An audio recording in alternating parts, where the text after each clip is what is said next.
வணக்கம்ப்பா. இன்றைக்கி நம்ம சேனலில் ஈரல் ஃப்ரை இது தான் பார்க்க போகிறோம். ஈரல் ஃப்ரை இது எப்படி செய்கிறதுன்னு பார்க்கலாம். இப்போ வாங்க அதுக்கு தேவையான பொருட்கள். ஈரல் நான் 400 கிராம் எடுத்து க்ளீன் பண்ணி கழுவி வச்சுருக்கேன். ஒரு 3 வெங்காயம் கட் பண்ணி வச்சுருக்கேன் பொடியாக, கொஞ்சம் கருவேப்பிலை, ஒரு தக்காளி, பச்சை மிளகாய், இஞ்சி பூண்டு பேஸ்ட்டு 1 ஸ்பூனுங்க. வாங்க இது எப்படி செய்யலான்னு பார்க்கலாம். அடுப்பில் கடாயை வச்சுட்டேங்க. இப்போ எண்ணெய் ஊற்றிக்கலாம் தேவையான அளவு.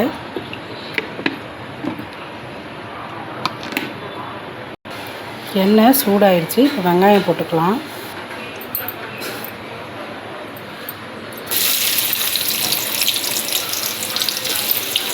கொஞ்சம் கருவேப்பிலை போட்டுக்கலாம். பச்சை மிளகாய் போட்டுக்கலாம். நல்லா வதக்கிக்கலாம். இது நல்லா வதங்கணும். பாருங்கள், வெங்காயம் இந்த அளவுக்கு வதங்கணும். நல்லா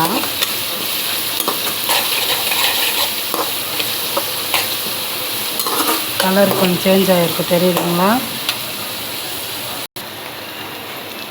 இங்கே பாருங்கள், வெங்காயம் இந்த மாதிரி வதங்கிருச்சு நல்லா.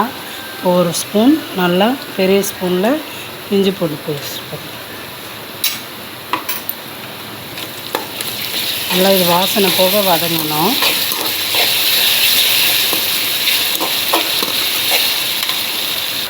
பாருங்கள், இஞ்சி பூண்டு ஸ்மெல் போயிடுச்சு.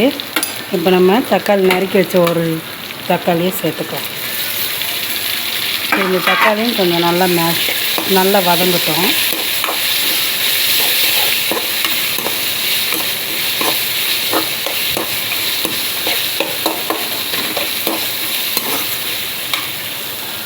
பாருங்கள், வெங்காயம் தக்காளி நல்லா வதங்கிருச்சு.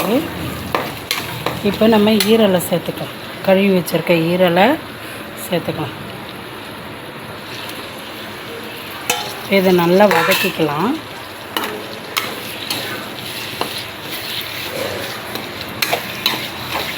இது நல்லா கொஞ்சம் வதங்கட்டும்.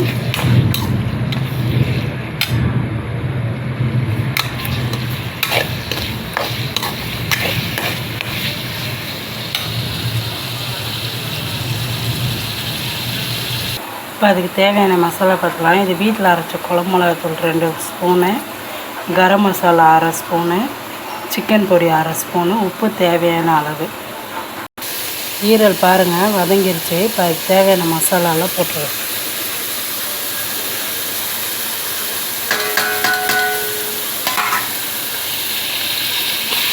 நல்லா கிண்டி விட்டுக்கோங்க.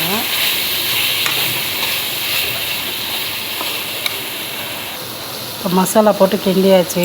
ஒரு 1/2 டம்ளர் தண்ணி ஊற்றிக்கலாம் அந்த ஈரல் வேகிறதுக்கு.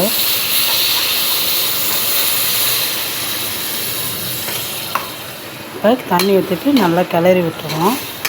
கிளறி விட்டோடனே கொஞ்சம் வெந்தோடனே பெப்பர் பொடி இறக்கி கொத்தமல்லி போட்ட சுவையான ஈரல் ஃப்ரை ரெடி. இங்கே பாருங்கள், நல்லா அந்த நம்ம தண்ணி ஊற்றுனதெல்லாம் சுண்டி நல்லா எண்ணெய் பிரிஞ்சு வந்திருக்கு. இந்த ஸ்டேஜில் நம்ம பெப்பர் பொடி போடலாம். பாருங்கள், இந்த மாதிரி ஒரு நல்ல பெப்பர், இது வீட்டிலையே அரைச்சது. நல்லா இதை போட்டு மிக்ஸ் பண்ணிக்க வேண்டியதான்.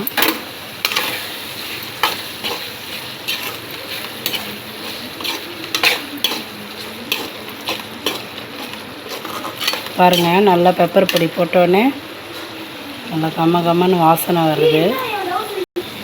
இங்கே பாருங்கள், நல்லா நம்ம ஈரல் பெப்பர் போட்டோன்னே ஈரல் பெப்பர் ஃப்ரை ரெடி ஆயிடுச்சு. கொத்தமல்லி தலையை தூவி இறக்கிடலாங்க.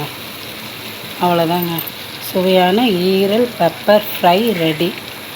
வாங்க சாப்பிடலாம்.